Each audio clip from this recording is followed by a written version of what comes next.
You ask Tiger to calculate. This deals with linear inequalities with one unknown.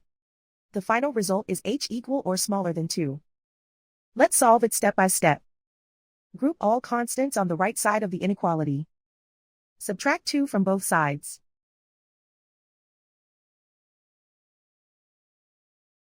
Group like terms.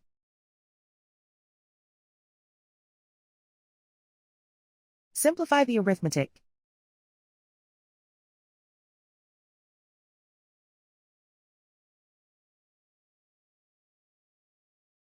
Isolate the h. Divide both sides by 2.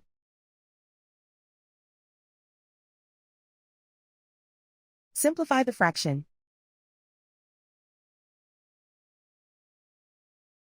Find the greatest common factor of the numerator and denominator.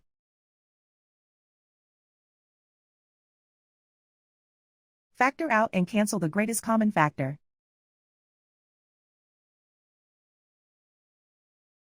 Plot the solution on a coordinate grid. And so the final result is h equal or smaller than 2.